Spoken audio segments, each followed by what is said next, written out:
and he was going to the bass player, da da da da da da da da da.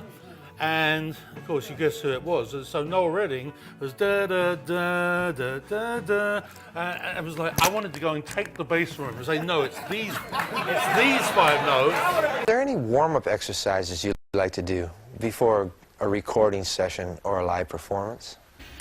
But you mean like a regular scale, like?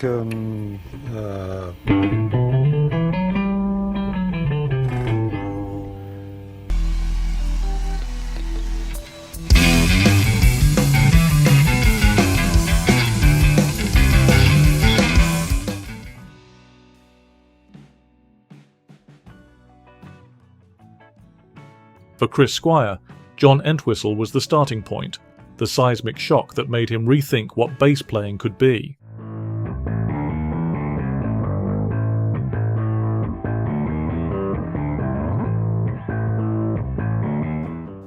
In countless interviews, Squire spoke of Entwistle's monumental influence.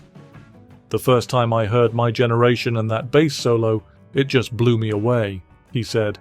"It was the iconic bass solo of all time. Nobody had done anything like that before."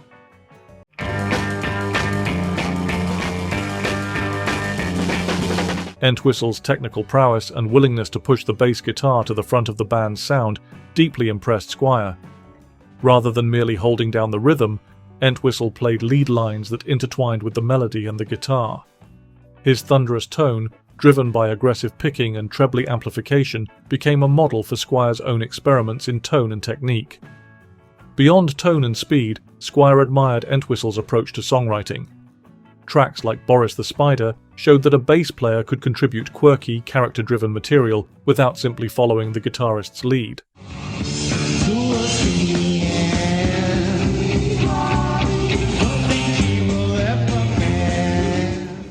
He was a complete musician, not just a bass player, Squire noted.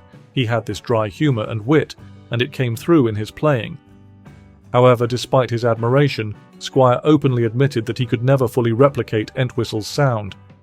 "I tried, but I couldn't get his tone," he confessed. "I ended up creating my own, which was probably for the best."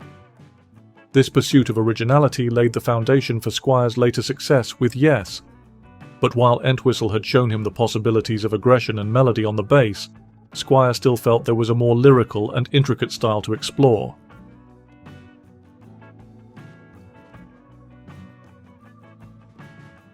When Chris Squire turned to Paul McCartney's work, he found a different kind of inspiration, one rooted in subtlety, songcraft, and sophistication.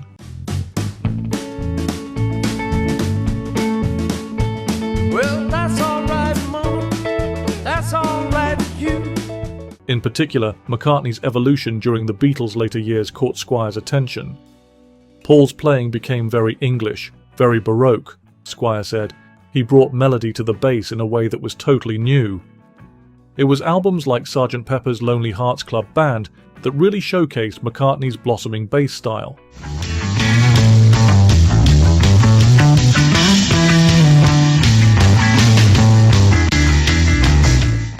Instead of simply underpinning the songs, McCartney's bass lines danced and weaved around the vocals, often acting as counterpoints to the main melodies. Squire admired the way McCartney made the bass sing without ever overpowering the song itself. Squire was also keenly aware of McCartney's innovation when it came to recording techniques. He used the studio as an instrument, Squire said.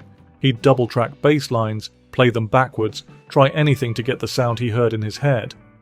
This sense of adventure appealed deeply to Squire, who would go on to treat the recording studio as a playground for new sounds and textures throughout his career with Yes. Even McCartney's occasional choice to lead songs from the bass, as he did on tracks like Paperback Writer and Come Together, offered a blueprint for Squire's later front and center bass approach.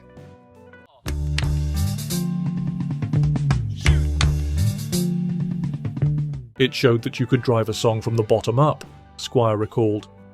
Yet while McCartney's lyrical approach widened Squire's horizons, it also exposed a gap. Squire still craved the sheer visceral power that McCartney's smoother style sometimes left behind.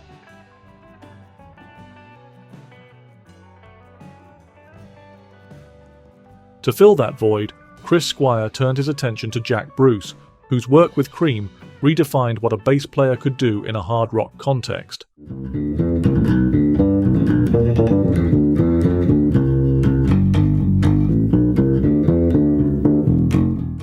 Squire never hid his admiration for Bruce's bold, expressive style.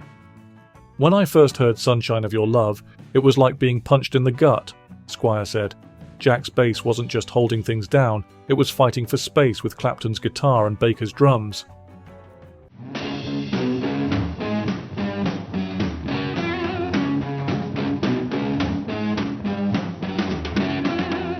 Bruce's fusion of blues, jazz, and classical influences intrigued Squire. He appreciated Bruce's ability to switch between groove and lead, playing without sacrificing either. In live settings, Bruce was fearless, often improvising bass solos that matched the energy and complexity of the guitar parts. "He was a real virtuoso," Squire observed, "not just technically brilliant, but also full of soul." Squire particularly noted Bruce's use of distortion and overdrive, which gave his bass a snarling, aggressive edge.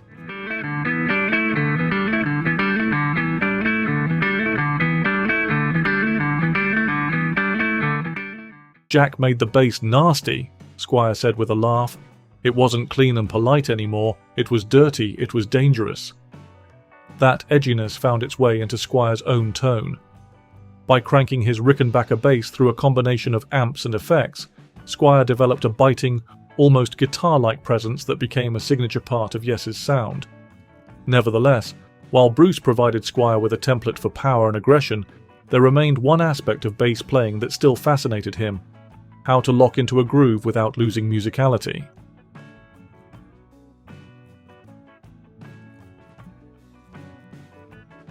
Chris Squire often spoke about the importance of feel in bass playing, and for that, he turned to Bill Wyman of the Rolling Stones.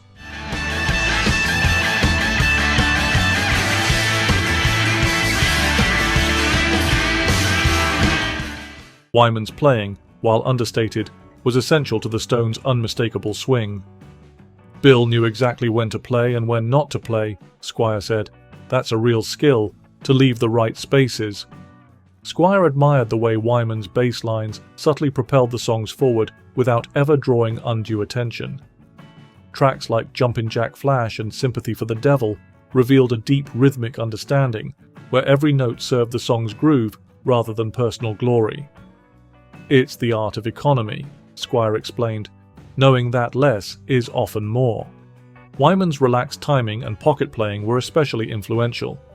Squire learned that not every bass line needed to be busy or showy. Sometimes laying back slightly behind the beat could create an irresistible sense of groove. "It's about breathing with the music," Squire said. Bill was a master at that. Later, Squire would adopt this philosophy within the context of Yes's often complex arrangements, anchoring the band's sprawling compositions with bass parts that combined melodic invention with rock-solid grounding. Yet as much as Squire appreciated Wyman's restraint, he also felt the pull toward even more rhythmic complexity and innovation, particularly in the realms of soul and funk.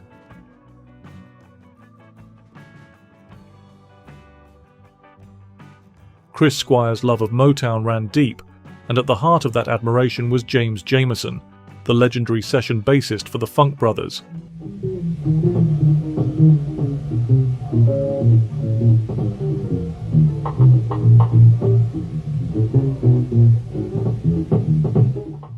Jameson's intricate, syncopated bass lines gave the soul classics of the 1960s an unprecedented sense of movement and sophistication. "What Jameson did was mind-blowing," Squire said. "He played these melodic runs that seemed to dance around the vocal lines, yet it always locked into the groove." Squire was particularly impressed by Jameson's use of passing tones, ghost notes, and chromatic runs, which added depth and texture to simple chord structures. On tracks like What's Going On and I Heard It Through the Grapevine, Jameson elevated the bass guitar to a melodic and rhythmic equal with the rest of the instrumentation. Wait, to bring some understanding here today.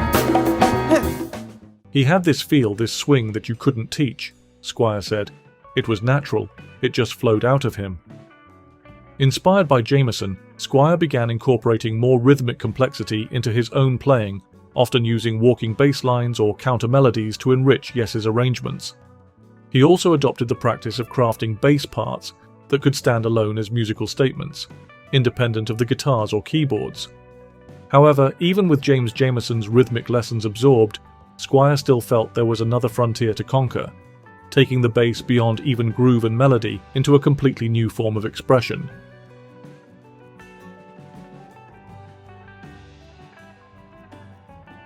Chris Squire often cited Larry Graham, the pioneering bassist of Sly and the Family Stone, as the man who blew the doors off everything he thought he knew about bass playing. Just held one note through the whole song. I didn't change up at all. Graham's invention of the slap technique, plucking and striking the strings to produce a percussive sound, brought the bass guitar into rhythmic territory usually reserved for drums. Larry Graham changed the game, Squire said. All of a sudden, the bass could talk, it could shout, it could drive the entire song forward by itself. While Squire never fully embraced slap bass in his own style, the sheer audacity of Graham's approach inspired him. It demonstrated that the bass could be as expressive, dynamic, and front and center as any other instrument. Songs like Thank You and Dance to the Music showcased the bass as the engine of the band, not merely its foundation.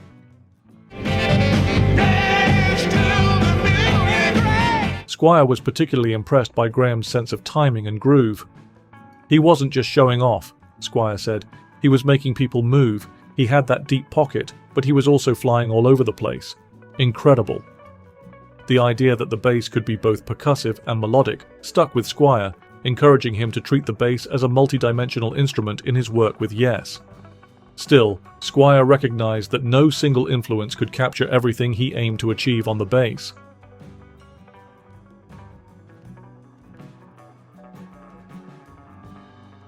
Ultimately, Chris Squire's style was not a direct copy of any one hero. It was a synthesis, a merging of Entwistle's power, McCartney's melody, Bruce's virtuosity, Wyman's restraint, Jameson's groove, and Graham's rhythmic daring.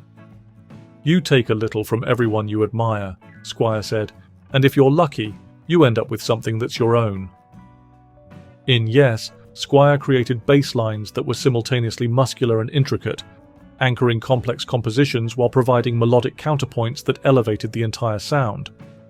His use of multiple amplifiers, distorted tones, and melodic phrasing turned the bass into a lead instrument without sacrificing its rhythmic role. Squire's legacy endures precisely because he never settled for imitation. Each of his heroes provided a stepping stone towards a style that was unmistakably his. And in doing so, Chris Squire didn't just influence a generation of bass players, he rewrote the rules entirely. If you like the bass players Chris Squire chose, then you're definitely going to want to hear the ones that Sting named as his favorites. Does anyone make both lists, or do they admire very different players? You can watch it right now by clicking the thumbnail on screen.